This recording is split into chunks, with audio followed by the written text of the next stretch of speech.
Assalamualaikum warahmatullahi wabarakatuh. Pemirsa MTA TV dimanapun Anda berada, alhamdulillahirrabbilalamin. Puji syukur kita aturkan kehadirat Allah Subhanahu wa Ta'ala. Pagi hari ini kita dipertemukan kembali di acara Tempo Dulu. Dan di Tempo Dulu kita akan belajar mengenai sejarah dan insya Allah apa-apa yang masih kita dapat temui di hari ini, mudah-mudahan kita bisa ambil kasanah keilmuan. Dan untuk pagi hari ini ada tema yang patut untuk kita cermati, yakni tentang Wali Songo dan estafet kepemimpinan, fenomena masuknya Islam di pedalaman Jawa. Dan telah hadir di tengah-tengah kita untuk pagi ini ada Direktur Rumah Sejarah Indonesia dan staf pengajar Fakultas Syariah UIN Raden Mas Said Surakarta. Ada beliau Bapak Anang Haris Himawan SAG MPD. Assalamualaikum warahmatullahi wabarakatuh. Assalamualaikum. Sehat, sehat, alhamdulillah. Iya, alhamdulillah. Ya, ini datang dari Wonogiri kalau tidak salah ya. Iya. Tinggal di domisili sana ya. Di Batu Retno. Oh, Batu Retno. Ya. Salah satu hulu. Ya, hulu. Dan ini bisa dikatakan singgah dulu karena nanti akan melanjutkan ke UIN, begitu ya? Ya, singgah sambil. Ya, Pak Haris, ini sesuatu yang menarik karena terkait dengan Wali Songo, memang orang Jawa khususnya itu tidak bisa dipisahkan karena ada yang banyak menyampaikan hal-hal yang terkait dengan adaptasi ketika beliau mengajarkan Islam pada masyarakat Jawa dengan transisi dari agama sebelumnya itu dengan cara-cara yang soft gitu ya, dengan cara-cara yang smooth. Nah, ini adalah sesuatu kelebihan keunggulan dari Wali Songo terkait dengan sampai tadi fenomena beliau penyebaran di pedalaman Jawa. Mungkin bisa disampaikan dan dipersilahkan. Ya. Sebelum saya menyampaikan ke sana, ada beberapa hal yang perlu yang kami jelaskan. Saya jelaskan istilahnya pelurusan ya. Iya, iya. Satu, istilah sunan. Sunan. Sunan itu selalu diidentikan dengan penyebaran Islam. Sunan diidentikan dengan Islam itu sendiri, padahal tidak. Istilah sunan dalam konteks penyebaran Islam di Jawa khususnya itu merupakan gelar politik, gitu. Salah satu contohnya adalah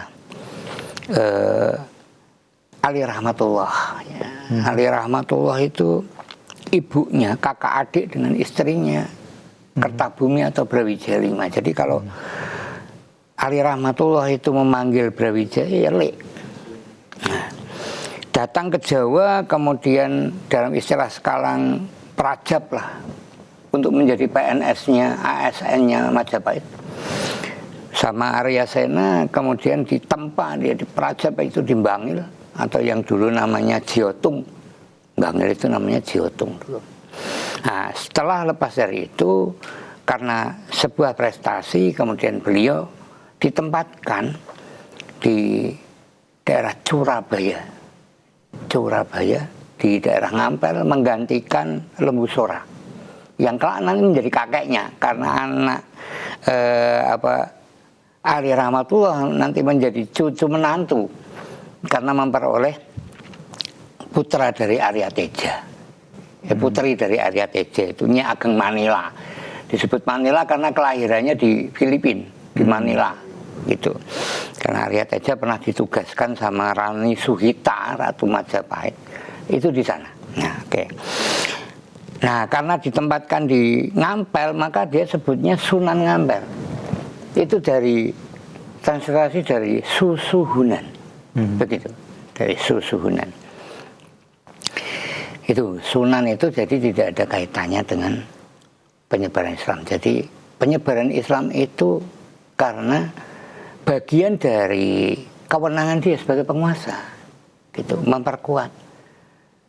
Gitu, memperkuat jati dirinya sebagai pejabat. Nah, begitu. Memperkuat. Nah, Kemudian ada lagi anggapan bahwa wali atau wali songo itu berasal dari Cina atau keturunan Cina. Ini yang mereka melandaskan dari nama-nama seperti Jatiksu. Nah, Jatiksu itu panggilan orang Tiongkok untuk Sunan Kudus. Kemudian Gansichan itu panggilan untuk Kanjeng Sunan Kalijogo.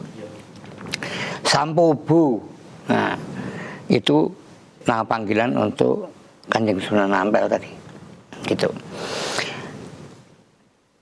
Memang kalau mau dikatakan keturunan itu boleh jadi iya, tapi kalau langsung tidak, karena yang namanya diaspora itu sejak dulu memang terjadi. Ya. Diaspora itu di Campa itu yang sekarang masuk wilayah Kamboja itu kan matanya sipit-sipit sampai sekarang kan kelihatan. Nah itu. Nah jadi tidak benar kalau Wali Songo itu keturunan atau langsung ya keturunan dari Jin, tapi karena mungkin hasil diaspora itu ya gitu. Nah kemudian terkait dengan kedatangan Islam di Nusantara, itu banyak yang beranggapan bahwa yang membawa itu adalah para ulama Timur Tengah pertama kali. Kalau dikatakan pertama kali itu kurang benar, karena pada abad ke-7 ya, pada abad 6-7 itu kan kehadiran Rasulullah, kelahiran Rasulullah itu sudah didengar, sepak terjang dari beliau, dakwah beliau, kemudian sampai kemudian kepada kekhalifahan sudah didengar sampai Nusantara, sampai kemudian 3 orang sahabat itu Pak, itu diutus oleh yang namanya Al-Malik Al-Hindi gitu. Ada dugaan ini adalah Raja Sriwijaya, karena memang tautan antara Nusantara dengan Arab itu sudah lekat banget, terutama dalam dunia perdagangan. Kemudian ke sana tapi tidak ketemu dengan Rasulullah, bahkan Abu Bakar juga sudah meninggal, hanya ketemu dengan Sayyidina Umar. Dijelaskan apa itu Islam dan siapa itu Rasulullah gitu.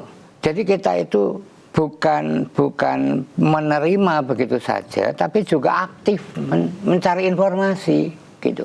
Karena perdagangan kita itu sudah sampai ke wilayah Teluk Persia itu bahkan sebelum Rasulullah lahir, Islam lahir, itu kita sudah sampai sana. Ya, temuan-temuan kayak yang di Persia itu ya, cepuk itu yang isinya lada itu ditemukan sana. Nah, itu lada dari mana gitu. Jadi Islam masuk itu abad ke-7. Yang membawa adalah orang Nusantara sendiri, bukan yang disebut-sebut orang sebagai wali atau ulama dari Timur Tengah atau Asia Barat. Nah, terkait dengan masalah Timur Tengah itu tidak selalu tidak bisa dicampur adukan dengan Asia Barat. Asia Barat itu Persia, itu orang Asia Barat. Kalau Timur Tengah ya Arab, gitu. Orang-orang Jawa menyebutnya, orang-orang Nusantara menyebutnya orang Tasih, itu untuk sebutan orang Arab, tapi kalau untuk Persia disebut Pose. Makanya kata-kata Pasai atau Samudra Pasai atau Sumatera itu dari kata samudra, itu Sumudra Pasai. Ini Pasai itu dihuni itu sana, itu orang-orang Persia itu Pose gitu. Kemudian orang-orang Arab menyebut kita itu dengan Az-Zabaj atau jamaknya Zawabij gitu. Kemudian di mana letaknya daerah tempat tinggalnya disebut Al-Hind, karena apa? Di sebelah timur Samudra Hindia. Ada lagi dalam catatan Arab, As-Sirafi mengatakan panggilannya daerah tersebut namanya Asin atau dikatakan sebagai Sundaland. Jadi kalau ada dikatakan hadis Nabi utlubul ilma walau bisin, itu diartikan sebagai Cina, itu sangat keliru, karena Cina itu belum ada waktu masa Nabi gitu. Kalau Asin itu istilah untuk menyebut wilayah Nusantara sebagai Sundaland. Nah itu kemudian terkait dengan kedatangan para wali itu baru 7 abad kemudian, abad ke-14 Maulana Malik Ibrahim. Itu jauh sekali. Bahkan sebelum abad 14, abad 11 itu udah pada masuk, Pak. Udah pada masuk. Ya, kayak misalkan Syekh Samsuddin Al-Wasil. Ya, beliau kemudian ditempatkan sebagai qadhi. Ya, kemudian era Jayabaya itu Syekh Samsuddin Al-Wasil. Beliau sebagai qadhi dan sebagai guru. Maka kemudian ada kitab namanya Al-Musarar yang kemudian disadur oleh Ronggo Warsito. Ya, Jongko Joyoboyo itu dari Al-Musarar itu.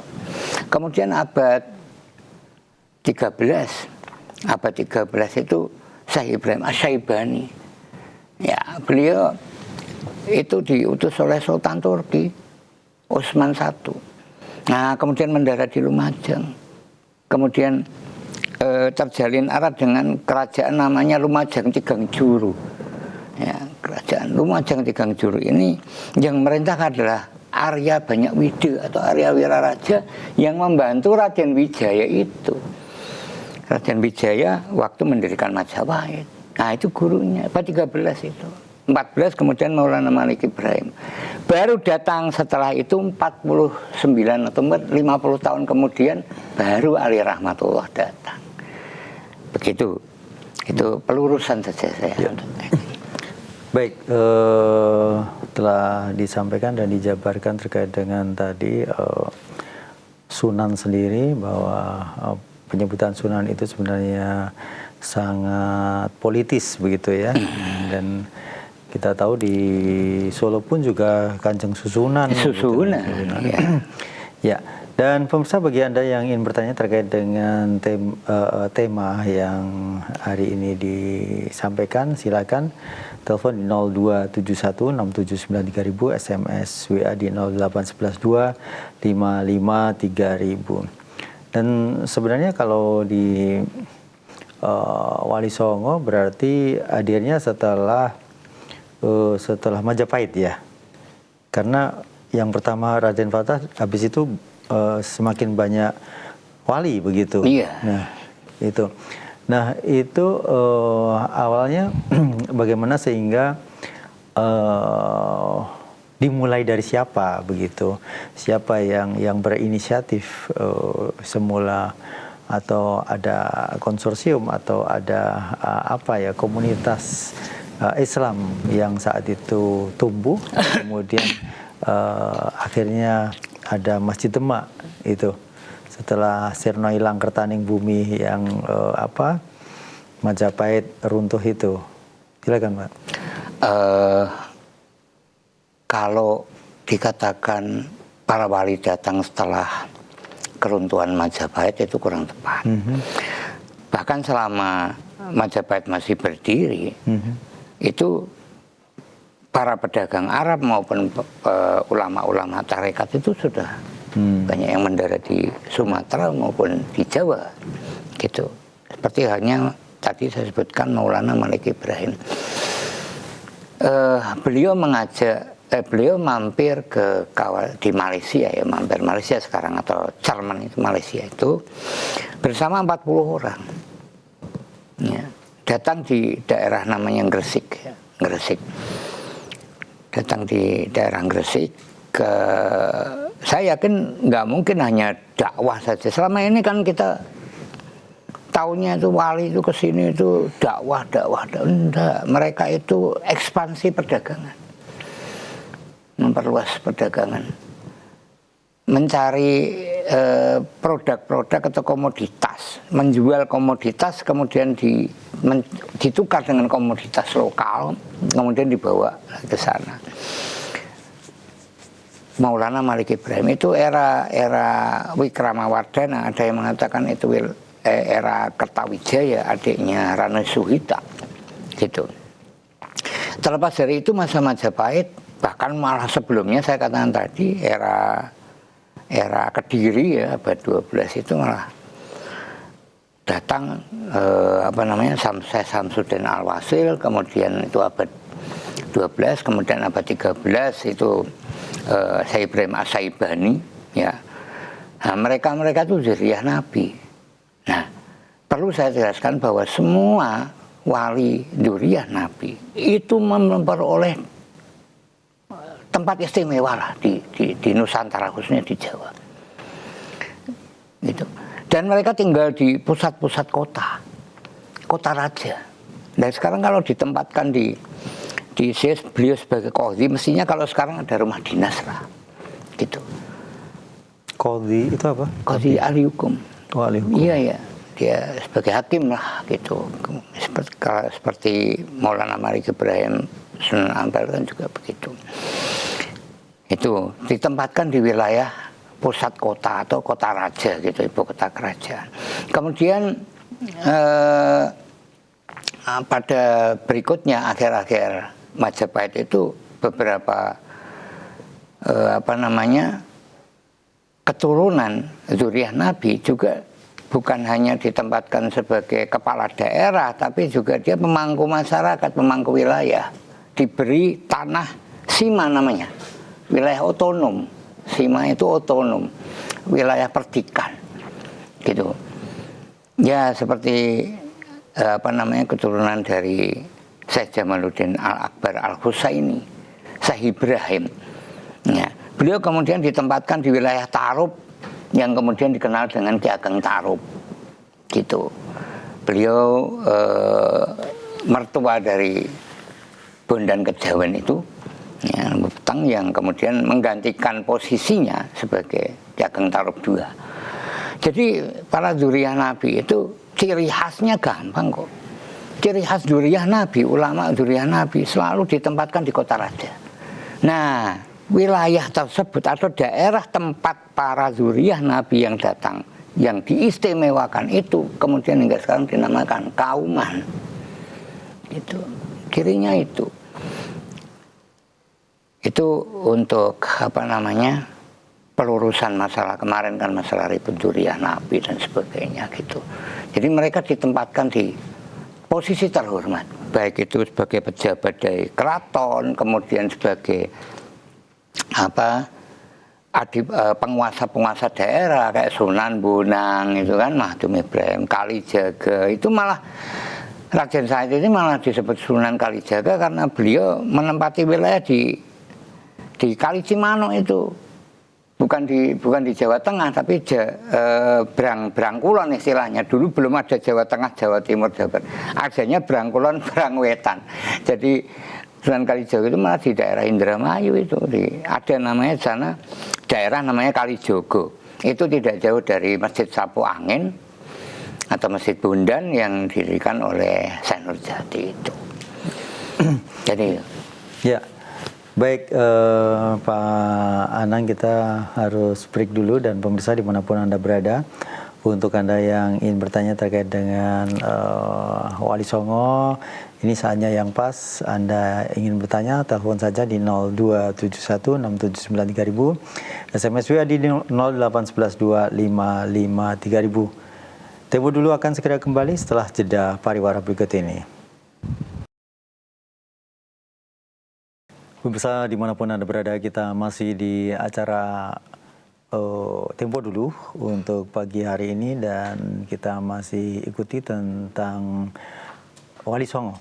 Dan untuk pagi hari ini kita masih bersama dengan Pak Anang Haris Himawan yang pagi hari ini bersama kita untuk keterangan-keterangan terkait dengan tema. Silakan telepon di 02716793000, SMS WA di 08112553000.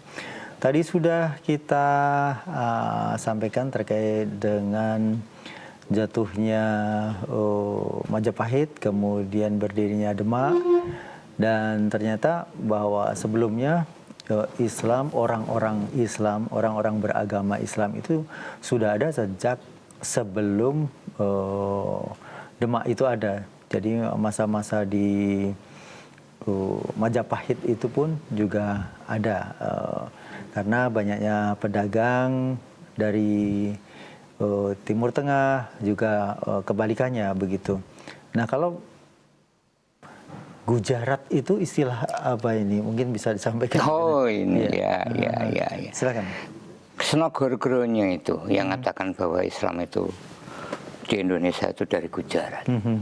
Gujarat itu wilayah India bagian selatan.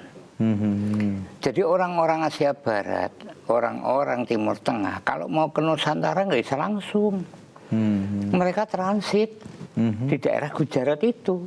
Ada yang transit kemudian menikah dengan orang lokal, baru kemudian dilanjutkan perjalanannya oleh anak-anaknya. Ada yang cuma sementara menunggu peralihan angin muson itu, kemudian baru lanjut. Karena ombaknya Samudra Hindia itu sangat besar. Ya. Makanya Gujarat menjadi tempat transit. Itu tempatnya mana itu? Kalau di peta di mana itu? India bagian selatan. Itu apa namanya? Hampir dekat dengan Ceylon, Sri Lanka. Gitu. Ceylon. Jadi Gujarat itu tempat transit, bukan asal datangnya Islam ke Nusantara. Datangnya Islam ke Nusantara itu ya langsung dari sana, tadi seperti yang saya katakan tadi. Kita istilahnya jemput bola orang-orang Nusantara itu. Abad ke-7 ketemu dengan sumber langsung loh, Umar bin Khattab. Jadi langsung. Itu datanya bisa didapat dari... Ada kitab karyanya Rama Hurmuzi, ada apa namanya As-Sirafi, Rihlatus Sirafi, kemudian di Futuhul Buldan Al-Balazuri, itu ada. Jadi catatan Arab itu semua catatan Arab. Jadi kalau kita mau bicara ingin belajar sejarah Islam di Nusantara ya jangan setengah-setengah. Langsung di abad ke-14 para wali, wah itu 7 abad sebelumnya itu Islam sudah dikenal itu di kawasan Nusantara, khususnya di wilayah Sumatera itu. Bahkan ketika era Abbasiyah itu pernah datang 100 orang pakai kapal. Disambut oleh Sultan Perlak itu sana, era Abbasiyah itu. Terus kemudian era Abbasiyah juga datang Syekh Al-Mansur yang mendarat di Maluku. Itu ya karena konflik di ini, Pak, konflik di Timur Tengah antara Bani Umayyah dengan Bani Abbasiyah, kemudian mereka lari gitu, migrasi. Ya sama seperti orang-orang Tiongkok dulu, karena konflik mereka kemudian migrasi dari satu tempat ke tempat lain. Itu dari Nusa Hainan di 500 mil dari Beijing, kemudian dari Nusa Hainan pindah lagi ke Nusa Baruna, pindah lagi ke Celebes, pindah lagi ke Nusa Kendeng. Itu karena perpindahan bangsa Australanesia itu juga karena bencana alam, juga karena konflik perebutan daerah sumber makanan lah begitu. Itu ya karena seperti itulah, sama dengan orang-orang sebelumnya. Ya, terkait dengan tadi adanya wali-wali, dan rata-rata kalau saya lihat bahwa ada Sunan Kudus, Sunan Muria, itu rata-rata di pesisir begitu. Yang sebelah selatan kok nggak ada ya? Gini, itu terjadi setelah Demak berakhir, Demak runtuh, menjelang Demak runtuh. Jauh sebelumnya itu Demak terjadi konflik ya, konflik berkepanjangan. Itu kurang lebih puncaknya di 1549. Jadi ada konflik setelah meninggalnya Raden Kikin. Ya, Raden Kikin itu adalah ayah dari Arya Penangsang. Dia menuntut hak, ya kan?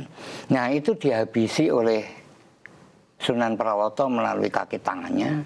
Beliau meninggal di atas di sungai pulang dari Jumat itu. Itu. Sebenarnya kalau beliau masih hidup, beliau menggantikan kedudukan Muhammad Yunus. Nah ini ada lagi salah kaprah, sebutan untuk pangeran Muhammad Yunus. Muhammad Yunus itu di masyarakat menyebutnya Pangeran Sabrang Lor dengan alasan beliau pernah menyerbu Malaka. Ya, menyerbu Malaka, membebaskan Malaka dari Portugis 1511. Nah, kemudian beliau dikatakan meninggal, itu hoax itu. Raffles itu membantah bahwa setelah penyerangan Malaka gagal, Muhammad Yunus itu berhasil melarikan diri. Jadi mundur, beliau mundur bersama beberapa kapal. Kapalnya Muhammad Yunus itu luar biasa. Jarak 300 meter nggak tembus dibom. Inilah yang kemudian menginspirasi Portugis untuk menahan 60 orang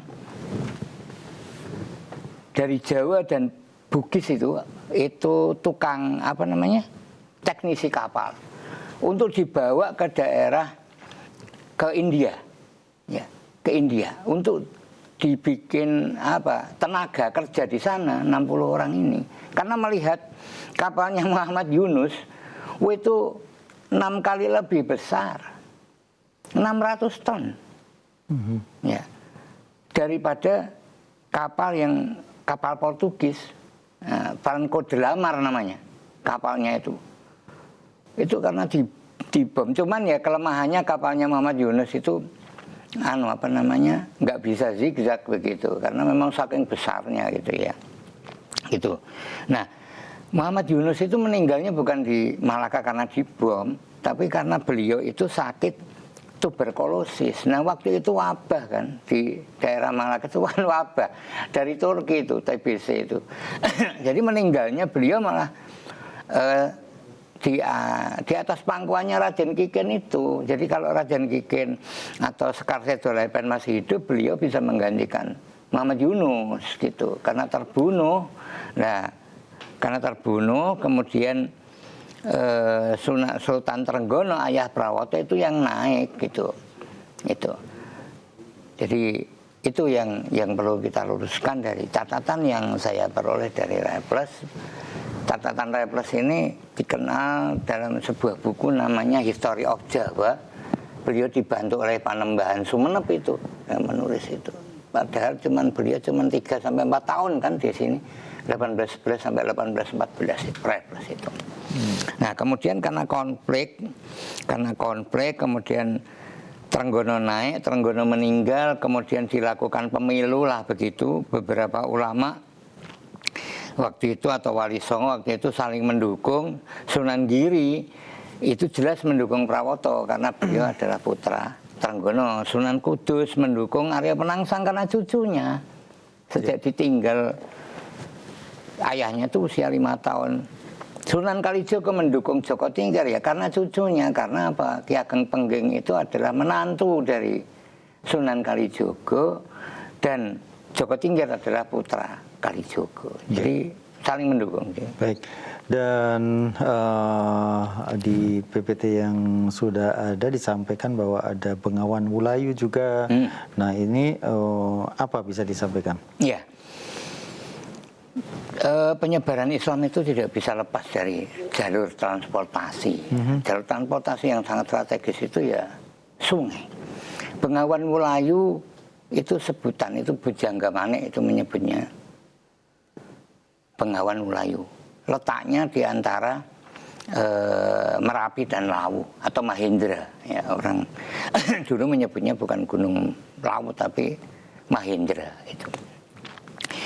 Jadi sebelum berlanjut ke sana, jadi setelah Demak runtuh itu sudah disiapkan. Jadi waktu perpindahan dari Demak ke Pajang itu adalah sesuatu yang niscaya, karena Demak langsung berhadapan dengan laut. Jadi langsung berhadapan dengan laut sehingga rawan untuk adanya ekspansi itu. Rawan adanya ekspansi. Nah, runtuhnya Demak itu disebabkan karena jatuhnya Malaka dengan Maluku. Ya, Malaka dengan Maluku itu sumber devisa negara 1511. Kemudian setahun kemudian Maluku jatuh. Nah, prediksi inilah yang kemudian memunculkan galangan kapal itu tadi kan. galangan kapal itu sudah nggak bisa di apa-apain, apalagi setelah 1549 galangan kapal hanya untuk kapal-kapal dagang aja itu yang di Poncol Semarang itu kan. Itu karena jatuhnya Malaka dengan Maluku sebagai sumber devisa. Kenapa Demak pindah ke Pajang? Yang kedua, pedalaman memiliki benteng alam yang kokoh. Bisa dilihat itu gambarnya yang di bawah itu. Yang di gambarnya benteng kokoh itu apa? Gunung-gunung. Makanya waktu itu Ki Ageng Pengging sebagai pewaris tanah Sima, atau dulu Pengging itu waktu era Kediri, era Singasari itu masih era Mataram kuno, itu merupakan kawasan vasal itu. Pengging itu vasal itu. Jadi sebuah kerajaan kecil begitulah. Gitu. Makanya Ki Ageng Pengging nggak berani menyerahkan itu. Sampai kemudian daripada dirampas, kemudian saya meletakkan jabatan saja, gitu kan. Kenapa Demak berkeinginan menguasai Pengging, mengambil Pengging menjadi daerah bagian dari wilayah geografisnya? Ya karena memang Pengging itu bentengnya benteng alam, Pak, subur, gitu. Yang gambar yang bawah itu bisa ditampilkan, yang kawasan aliran gunung-gunung ada sungainya itu. Nah, subur wilayah. Sementara Demak langsung berhadapan dengan pantai yang di belakangnya hanya ini Demak. Ini langsung. Jadi dulu Demak itu sampai Juwono, atau dulu namanya Cajungan itu. Juwono Pati itu namanya Cajungan. Itu apa istilahnya? Bulognya Demak itu. Itu yang dulu pernah dihancurkan oleh Sang Guru Kediri itu waktu konflik antara Demak dengan Daha. Itu Majapahit Trowulan sudah hancur, yang menghancurkan ya Daha sendiri. Nah, waktu konflik Demak Daha 1525 itu, Juwono atau Cajungan itu bulognya Demak itu. Jadi gudangnya komoditas di situ, gudang beras lah, dihancurkan oleh Sang Guru. Nah, dulu Demak itu terpisah dengan Kudus ya, Kudus, Jepara ya, Kudus, Jepara, Rembang itu terpisah dulu. Ya, namanya itu Selat Muria. Itu alirannya dari Kali Tuntang itu, Mas. Dari Kali Tuntang. Jadi Kali Tuntang itu dari Rawa Pening itu mengalirnya ke Tuntang sampai Demak. Jadi pengiriman kayunya lewat situ. Jadi kalau di Solo sini Kali PP itu kalau sekarang Kali PP, Kali Pandian, kemudian ketemu Kali Bancak, orang Boyolali menyebutnya Kali Gobak karena gobak-gobek ke peristiwa alam ya, selalu berkelok-kelok. Kemudian, nah Kali Bancak ini adalah anak sungai Kali Tuntang yang alirannya hulunya ada di Rawa Pening. Dia keluar ketemu Kali Bancak, masuklah Demak itu, kayu-kayunya di situ. Itu jadi melihat Demak itu berhadapan langsung dengan itu, makanya dipindah. Nah, perpindahan dari Demak ke Pajang itu bukan hal yang ringan. Jadi Kanjeng Sunan Kalijogo itu punya beberapa murid ex-bangsawan Majapahit. Raden Sutarjo misalkan, yang kemudian disebut Ki Ageng Balak. Jadi beliau itu menyiapkan dulu kader-kadernya. Kader-kader yang terpilih, yang terpercaya, yang dia itu memiliki banyak pengikut di situ. Dan mereka tinggal di wilayah-wilayah aliran sungai. Ya, yang kemudian di sana mereka ini mendidik umatnya, Pak.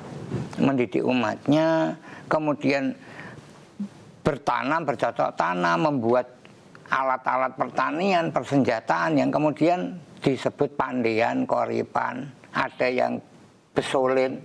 Nah, itu makanya tempat tinggal atau yang kemudian menjadi makam Sunan Tembayat itu tidak jauh dari sungai, gitu. Dari sungai, di situ namanya Pandean, ada tempat Pandean, ada desanya namanya sekarang Paseban. Nah, kenapa disebut Paseban? Toponimi itu, karena dulu untuk pisuanan, sebo, gitu.